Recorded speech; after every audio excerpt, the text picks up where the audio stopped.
وەک لە ڕووکەشەکەیدا دەبینرێت ئەمە تەنیا مزگەوت نییە بەڵکو خانەقا و ئارامگای مەحویە کە یەکێکە لە شاعیرە بەناوبانگەکانی کورد ئەو شاعیرەی توانی بە شیعرەکانی وە چەرخانیشی گەورە لە ئەدەبیاتی کوردیدا دروست بکات. مەحویەکێکە لە شاعیرە هەرە لە پێشینەکانی شعری کلاسیکی کوردی و زمانی کوردی گەشە پیا و بردێ پێشەوە لای ئاینەکەی بەڕاستی زۆر بەسەط خەوتووە. ئەجا لایانی فەن هونەری شعری بەکاری هێناوە بەڵام ینی بە تێزێکی زۆر ئەقل کراوەیی. بەبیر ئەو ماهەوە چووم و بەسەر چووم پەری بوو ئەو نەبوو شەو بوو بەسەر چووم تەڵێ نێرگسم و باخی حیرەتم پێ بەدفەر هات و وەکو گوڵ زوو بەسەر چوو. محەممەد ساڵح ماوەی 7 ساڵە لەم خانەقایەدا خزمەت دەکات. ئەو ڕۆژانە لەگەڵ کردنەوەی دەرگای خانەقاکەدا لە پێشوازی ئەو گەشتیارانەدایە کە سەردانی گۆڕی مەحوی دەکەن. ئەو ڕۆژانەشی کە گەشتیار نەبن ئەو خۆی فاتیحایەک لەسەر گۆڕەکەی دەخوێنێت. لە ئێرانەوە دێن یان زیارەتی یەکەن و بە منە لەنجاری وایەتر دو داوام منی لێم ئەڵێ لە فڵان شوێنەوەتوین یان لە خانەقینەوەتوین یان لە هەولێرەوەتوین دێن زیارەتی یەکەن و ئیتر دووسێ دەقە فاتیحای بۆ داوان و ئەڕۆن. حوجرەی هەبووە تەلەبەی هەبووە دەرزی پێکتون هەمووی ئەغڵبەی پێگەیون لەژێر دەستی مەحویە هەمووی بوون بە مەلا و بە قورئان خوێن و بە ئەوانە. هۆنراوەکانی مەحوی هێشتا لای ئەو هاونیشتیمانیانەی کە تامەزرۆی هۆنراوەی کلاسیکن وەک ئەوە وایە ئەمڕۆ نووسرابێت چونکە هەردێڕێکی هۆنراوەکانی ئەو شاعیرانە چاوەکانیان پڕ فرمێسک دەکات. لە ناو خەڵکە زۆر باوە و شیعرەکانیشی زۆر جوانە و هەمووشی هەر وەکو ئەوەزار ئاماژەم پێکرد لەگەڵ خوا لەگەڵ پێغەمبەری خوا لەگەڵ خوا قسەی کرد.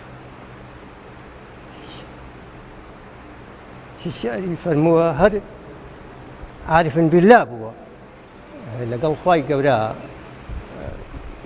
مناجاتی کردووە و پیاوێکی بەڕێزە.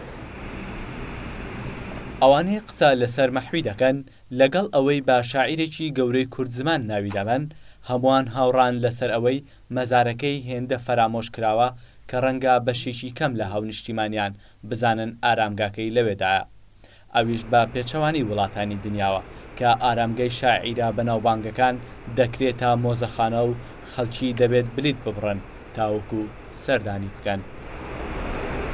شاردویانەتەوە هەر بە تەنەکە شاردویانەتەوە چونکە لە ژووری جەماعەتە ئەو مزارە کە کاتی خۆی خەڵک ئەچوو بۆ زیارەتی و ئەیبینی لە قسنێکی ڕێکوپێکی جوانە بوو ئێستا فەرامۆش کراوە. من کە چوون ینی تووشی بەڕاستی نەختێ ینی ساردیەکیش بووم تووشی ململانیەکیش بووم سەیرم کوێم ناو مەزارەکە کراوە بە مەخزن.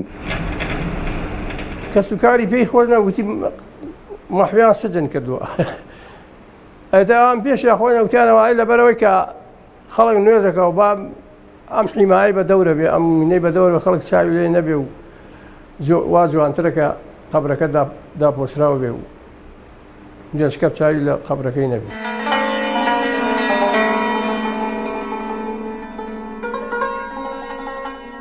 ڕووتیدی لەو ڕۆژەوە گەڕ ڕۆژە سەرگەردانە ڕۆژ گەیە ئێوارەوەکو من ئیشی قوڕپێوانە ڕۆژ ڕەهرەوی ڕێگەی مەحەبەت وا دەبێ تا هەیە لەم ڕێگەیە ئاخری کاری سەردانانە ڕۆژ. مەحوی ناوی تەواوی مەلا محەممەدی کوڕی مەلا عوسمانی پەڵخە لا ساڵی 1930 لەدایک بوو و خاوەنی دیوانێکە. ئەو شاعیرە ژیانی خۆی دابەش کردبوو بۆ سێبەش یادی خودا و وانەوتنە و دانیشتن لەگەڵ خەڵکو و ئامۆژگاریکردنیان. ئەم هۆزانفانە گەورەیە لە ساڵی 1906 لە شاری سلەیمانی کۆچی دوایی دەکات و لەگەڵ هەردوو کوڕەکەیدا لە شاری سلەیمانی بە خاک سپێردراوە. ئاگەرچی مەحوی توانی بە شعرەکانی خزمەتیشی گەورە بە ئەدەبیاتی کوردی و تەنانەت ئای نشکات بەڵام مەزارەکەی بێ خزمەت گوزاری ماوەتەوە چونکە ئەوانەی سەردانی خانەقاکەی دەکەن هەست ناکەن گوڵکۆی شاعیرێک لێرەدا بێت. چۆمان مەحموود، ڕوودا و سلەیمانی.